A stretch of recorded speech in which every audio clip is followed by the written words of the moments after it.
Cumprimentamos a todos na maravilhosa graça e paz do Senhor Jesus Cristo. Amém? Eu gostaria que você abrisse a sua Bíblia na carta do apóstolo Paulo aos Efésios, no capítulo 2. E eu gostaria que você permanecesse com a sua Bíblia aberta, porque eu preciso que você acompanhe o texto que nós vamos tratar aqui.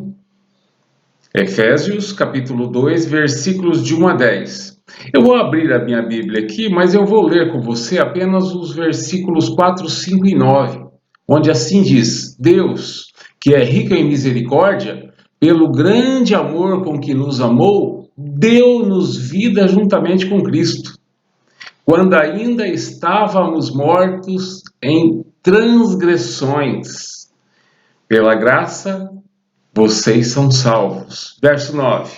Não por obras, para que ninguém se glorie. O nosso tema hoje é falar sobre a graça de Deus. A graça de Deus em Cristo Jesus.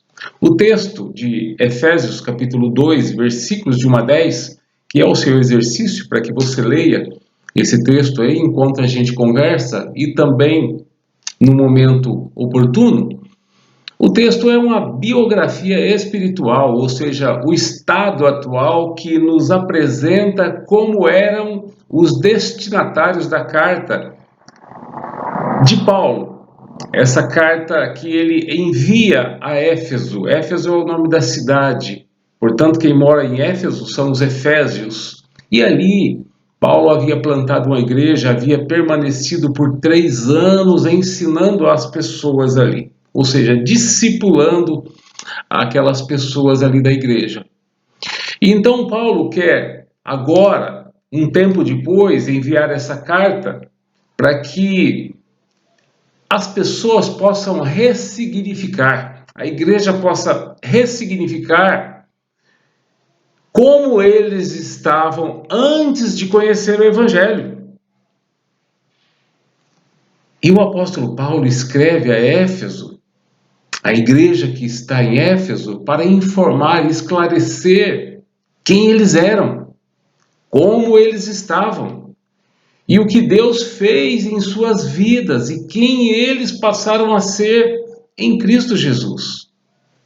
Para que possamos compreender melhor a proposta da mensagem, nós precisamos considerar, nós precisamos entender aqui algumas coisas. O que significa morte física e morte espiritual? Para que você entenda um pouco melhor sobre o que nós vamos falar aqui hoje. Uma pessoa morta fisicamente é um cadáver, ou seja, um cadáver não vê, não ouve, não sente, não tem fome, não tem dor, nem sede. Está morto. Portanto, a morte física é a separação do corpo da alma. O mundo é um grande cemitério de pessoas mortas espiritualmente.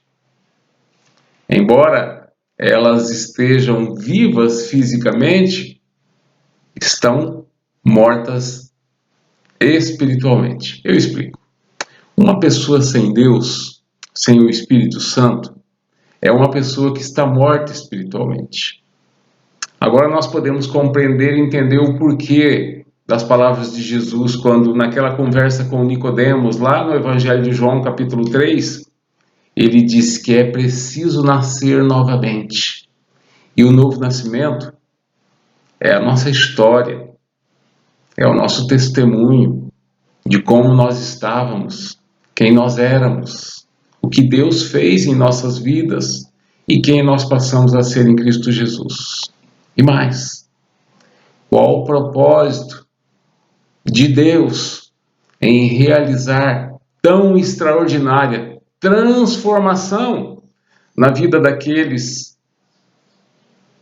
e daquelas que um dia olharam para Jesus e disseram: eu creio, eu aceito esse convite.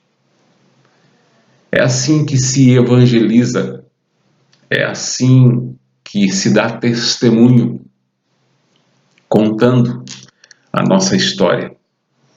E a graça de Deus, ela tem duas manifestações distintas, diferentes, que também nós precisamos saber. Existe a graça comum, ou a graça geral, que é a bênção de Deus, experimentada por todas as pessoas desse mundo. Isto é, a bondade de Deus está em todos. E assim sendo, nós podemos afirmar que a bondade de Deus é universal. Existe também a graça especial. Esta é a graça pela qual Deus perdoa os nossos pecados em Cristo, nos liberta do poder do pecado em Cristo, planta a fé em cada um de nós e nos insere, ou seja, nos coloca em um processo que nós chamamos de santificação para a glória de Deus. Essa graça especial, ela é concedida às pessoas mediante a fé em Cristo Jesus. E hoje nós vamos olhar para o nosso texto de Efésios, capítulo 2, versículos de 1 a 10, e analisar o propósito de Deus em realizar tão grande, tão extraordinária transformação na vida das pessoas. Os irmãos e as irmãs da igreja em Éfeso eram pessoas que foram transformadas pelo Evangelho, assim como nós. Mas a nossa história e a deles é muito parecida. Por quê? Porque, primeiramente, nós precisamos entender que o pecado trabalha contra nós. A condição do ser humano sem Deus é desesperadora. O diagnóstico o qual o apóstolo Paulo faz aqui se refere ao ser humano caído, em uma sociedade caída. E mais, ele informa que o pecado é uma enfermidade. E o pecado, como enfermidade, atingiu a todos, contaminou a todos. A Bíblia diz: todos pecaram. O ser humano, sem Deus, está morto. Verso 1, é o que diz aí, acompanha na sua Bíblia. Diz assim: Ele vos deu vida. E qual é a causa da morte? As transgressões e os pecados. Paulo se refere aqui à morte espiritual. Portanto, uma pessoa morta espiritualmente é incapaz de responder a estímulos espirituais. Uma pessoa morta espiritualmente não tem percepção para as coisas espirituais, não tem gosto, não tem apetite, não possui vontade por elas. Sabemos que morte é separação. Portanto, da mesma forma que a morte física separa o corpo da alma, a morte espiritual separa o ser humano de Deus. E esta é a segunda morte. Então, o que nós precisamos tomar cuidado é com a segunda morte. Nós precisamos nos policiar em relação à segunda morte. Nós precisamos aceitar a Jesus, aceitar o convite de Jesus em vida. Amém? O texto segue. E os versos 2 e 3 nos informam que o ser humano é desobediente. E assim diz a palavra de Deus, está lá.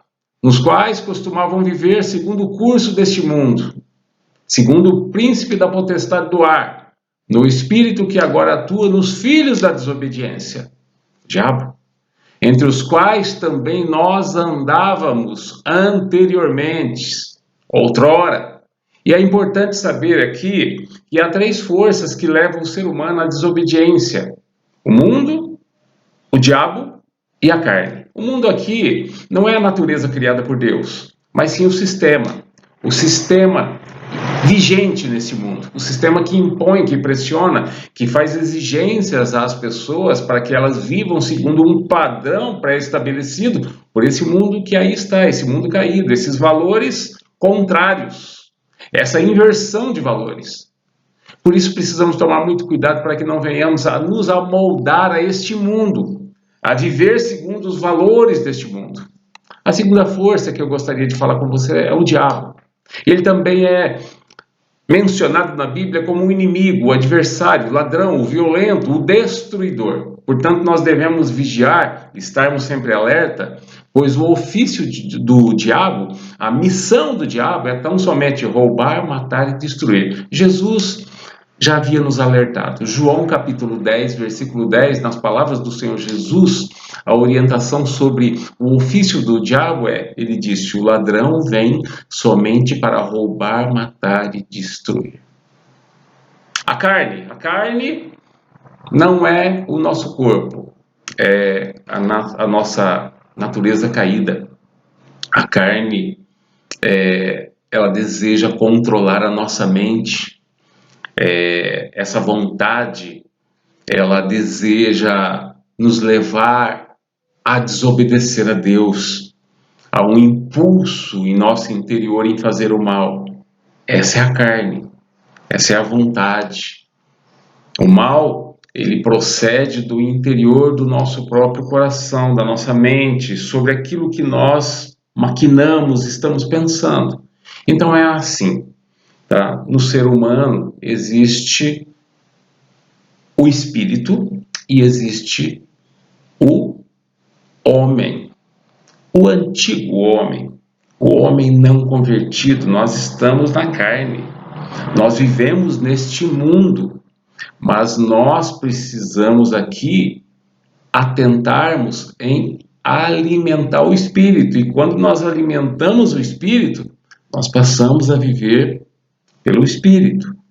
Lembra-se de Gálatas capítulo 5, versículos 22 e 23, ali está os frutos do Espírito. E o domínio próprio é um deles. O amor, a bondade, a benignidade, e assim vai. Leia. Jesus afirmou em Mateus capítulo 7, versículo 11, que nós somos maus. Ele nivelou todos por baixo. Ele disse: vocês são maus. Além de mau, o ser humano é depravado. É o que diz o versículo 3 aqui, ó. Segundo as inclinações da nossa mente, ou melhor, segundo as inclinações da nossa carne, fazendo a vontade da carne e dos pensamentos. O ser humano, sem Deus, sem o Espírito Santo, ele está em um estado de depravação total. A sua mente é depravada, porque todas as áreas da sua vida foram afetadas pelo pecado. A razão, a emoção, o intelecto, a vontade. E assim sendo, o ser humano sem Deus, ele está condenado. É o que diz o verso 3, na parte C, a parte final. E éramos, por natureza, filhos da ira, como também os demais. O ser humano não convertido, por natureza, é filho da ira, e pelas obras é filho da desobediência. Vimos que o pecado trabalha contra nós. O diabo, nosso inimigo, trabalha contra nós. Nós vamos ver agora o que Deus já fez por nós em Cristo. Vamos ver a grande salvação de Deus proporcionada por Deus em Cristo. E o verso 4 começa dizendo assim: todavia, algumas versões diz mas, algumas versões diz portanto, todavia, mas, portanto.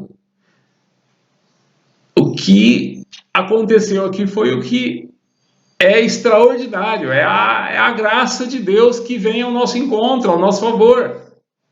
Deus trabalha por nós. Paulo nos apresenta a riqueza da obra redentora, da obra libertadora que Deus realizou em nós. E você vai ler aí os versos de 4 a 9 e você vai perceber isso. Vou ler bem rapidinho. Todavia, mas Deus, sendo rico em misericórdia, por causa do grande amor com que nos amou, e estando nós mortos em nossos delitos, nos deu vida juntamente com Cristo. Pela graça sois salvos. E juntamente com Ele nos ressuscitou e nos fez assentar nos lugares celestiais em Cristo Jesus, para mostrar nos séculos vindouros a suprema riqueza da sua graça, em bondade para conosco em Cristo Jesus. Porque pela graça sois salvos, mediante a fé. Isto não vem de vós, é dom de Deus, não de obras, para que ninguém se glorie. Então o contraste agora é o que nós somos por natureza com o que nós passamos a ser pela graça especial de Deus, pela transformação que Deus operou em nossas vidas. A condição atual das pessoas em relação à sua condição anterior. Veja bem no verso 4, Antes éramos objetos da ira de Deus. Agora nós somos beneficiários de sua misericórdia. Versos 5 e 6. Antes estávamos presos na condição de mortos espiritualmente. Agora, em Cristo, ressuscitamos para uma nova vida. Antes éramos escravos do pecado. Agora somos salvos pela graça de Deus. Antes andávamos, só éramos errantes. Andávamos só e éramos errantes. Agora, usufruímos da companhia de Deus. Isso é a graça.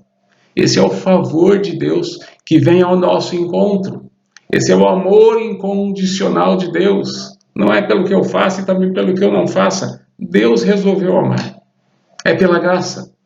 Porque Deus nos amou, verso 4. Somos salvos pela misericórdia e pela graça de Deus. Verso 5. Deus nos ressuscitou. Estávamos mortos espiritualmente. Quando cremos em Jesus Cristo, passamos da morte para a vida. Recebemos nova vida. Isso é a graça de Deus em ação. Verso 6. Deus nos exaltou e nos fez assentar com Cristo. Isto é a graça de Deus. Verso 7 e 9. Deus nos guardou para mostrar nos séculos vindouros a suprema riqueza da sua graça. É em bondade para conosco em Cristo Jesus. E eu volto a repetir, versos 8 e 9. Presta bem atenção. Porque pela graça sois salvos, mediante a fé. Isto não vem de vós, é dom de Deus, não de obras, para que ninguém se glorie.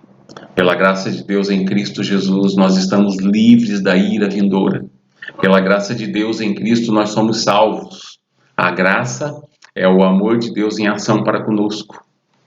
E isto não vem de vós, é dom de Deus, não de obras, para que ninguém se glorie ou se orgulhe.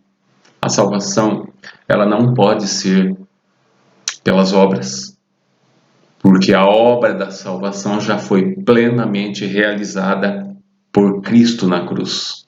Quando Jesus disse lá em João 19:30, está consumado, tetelestai, o que ele está dizendo é obra realizada.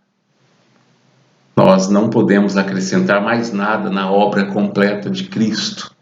Não existe mais necessidade de sacrifícios e rituais. Além de Deus trabalhar por nós, Deus também trabalha em nós. O apóstolo Paulo, no verso 10, anuncia a beleza da nova criação de Deus, que em nós passamos a ser em Cristo. E ele diz, pois somos feitura dele, criados em Cristo Jesus. A salvação é uma obra exclusiva de Deus por nós e em nós. O instrumento que Deus usa para nos transformar é a sua palavra. Deus está trabalhando em nós. A conversão não é o fim da obra, mas sim o início dela.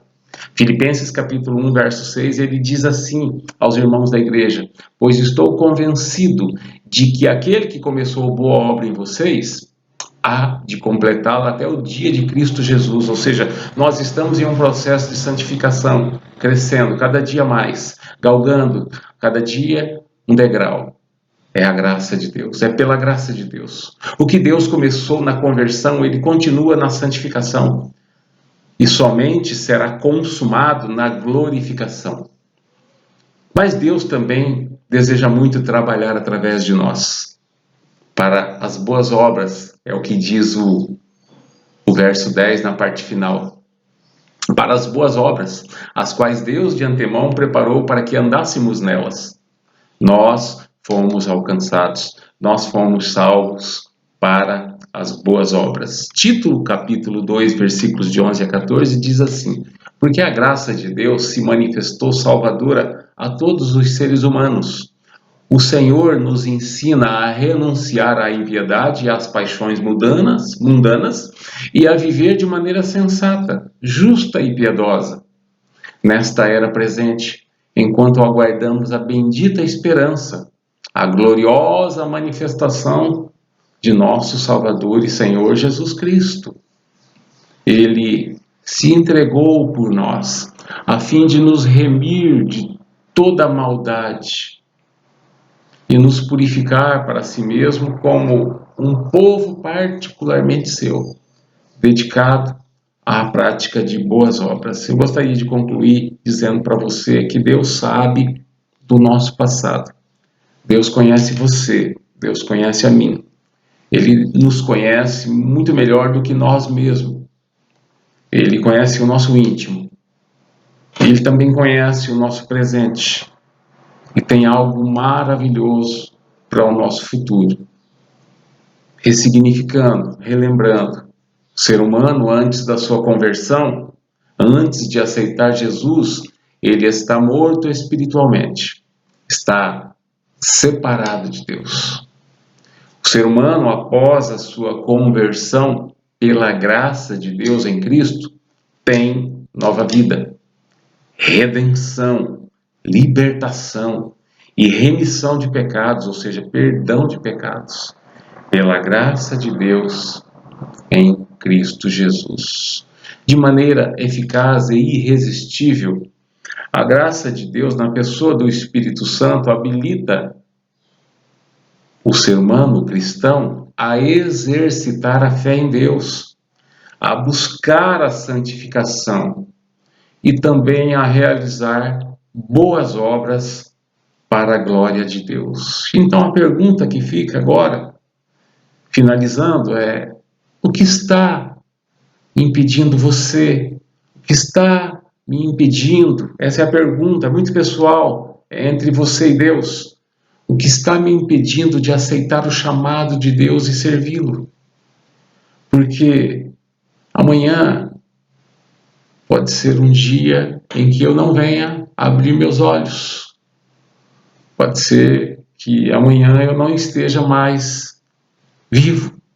E eu preciso tomar uma decisão hoje de aceitar o Senhor Jesus Cristo como Salvador e Senhor em minha vida. E eu também preciso testemunhar. Eu preciso viver de uma forma coerente para com a minha fé, para com os valores aos quais eu afirmo crer. Então, como o Senhor nos encontrou, quem nós éramos e o que Ele fez em nossas vidas e quem nós passamos a ser, nós precisamos dar glória a Deus. Nós precisamos dar graças a Deus. Nós precisamos bradar aleluia por tão grande salvação em Cristo Jesus. Amém. Deus te abençoe. O Senhor te abençoe e te guarde. O Senhor faça resplandecer o seu rosto sobre ti e te conceda a graça, te conceda a paz. Em nome de Jesus nós oramos. Amém. Uns abraços. Abraços.